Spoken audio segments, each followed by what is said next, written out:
Hello students, hope you all are fine.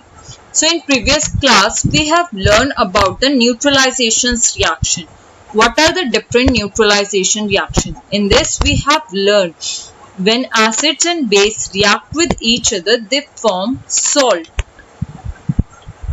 And salts are classified into three parts, that is neutral, acidic and the basic one.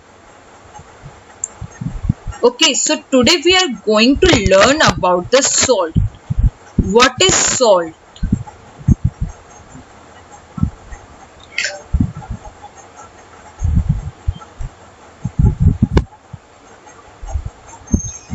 So salt is basically formed when a base is reacted with an acid. Then we get salt. Okay. Like sodium chloride which we commonly used in our food and also known as common table salt is formed by a reaction between sodium hydroxide which is a base and hydrochloric acid which is an acid. So when particularly base, that is sodium hydroxide, react with the acid, that is sodium hydrochloric acid, react with each other, then they form salt. Okay, so these are the some reactions where we get salt. Here are some bases, acids, and then we get salt. Sodium hydroxide react with hydrochloric acid, then we get sodium chloride. Sodium hydroxide when react with sulfuric acid, then it is formed sodium sulfate. When sodium hydroxide react with nitric acid, then it forms sodium nitrate. Here you can see sodium react with this chlorine and form NaCl, which is known as sodium chloride.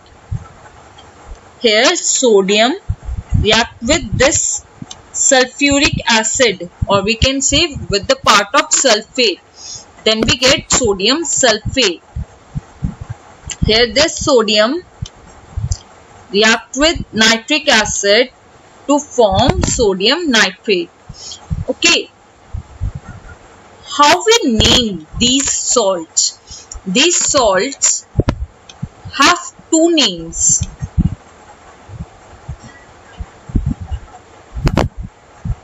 Or we can say they have binomial naming system.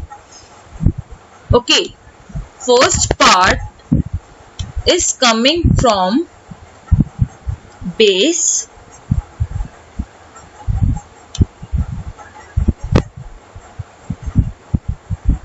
and the second part of name is coming from acid.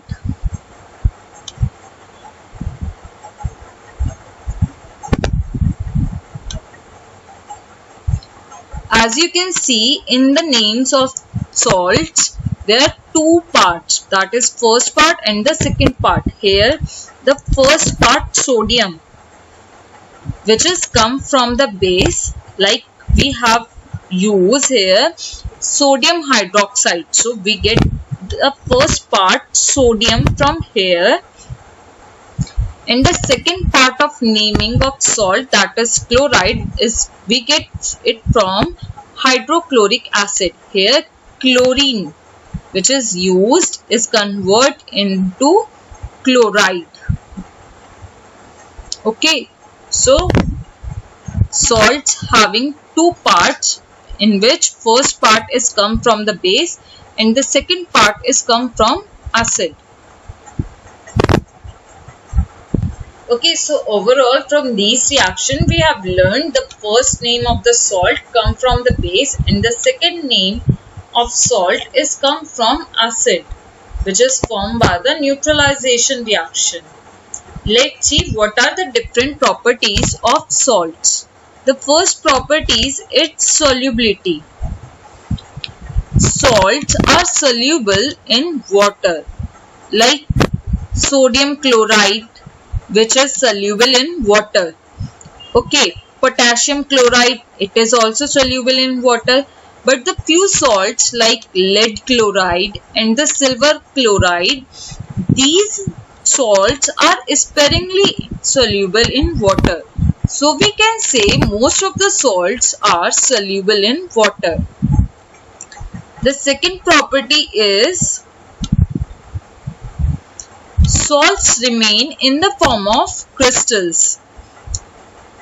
That means when we evaporate water from a salt solution, then we get the crystals of the salts. These crystals are dry but includes a good part of water, and this part of water, when water is present with the crystals of salt, then this is known as water of crystallization, and the salt crystals is known as hydrated crystal, as these crystals having a good amount of water. Alright, so when salt crystals contain a good amount of water, then it is known as hydrated salt. And on heating, this hydrated salt has chances that it lose its water as well as color. So when this lose its water and color, this powdery salts become anhydrous. Okay, like in form of copper sulfate. In copper sulfate salt, this copper sulfate, when it is hydrated, it is blue in color. When this hydrated salt is get heat, it loses its color as well as water and converted into white. This white color salt is known as anhydrous salt of copper sulfate. So there are some names with the formula of the anhydrous form and the hydrated form, like copper sulfate. Copper sulfate, when it is in hydrous form, it has formula CuSO4, which is white in color. But when it get hydrated, it get pentahydrated, so its color changes into blue. Iron sulfate, when it is in form of anhydrated form, then it has white color, otherwise it has green color. Same potassium dichromate. Potassium dichromate, when it is in anhydrous form, it is blue-green color, and when it get hydrated, it has red and pink color. So these are the some form of anhydrous salts, and these are hydrated salts.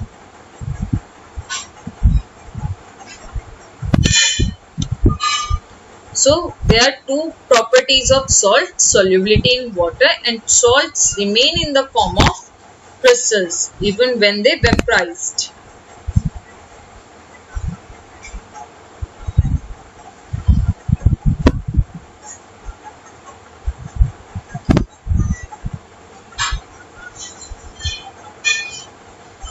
And this is your homework.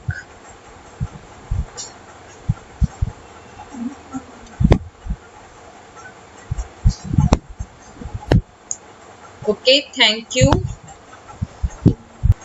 Keep studying and stay safe.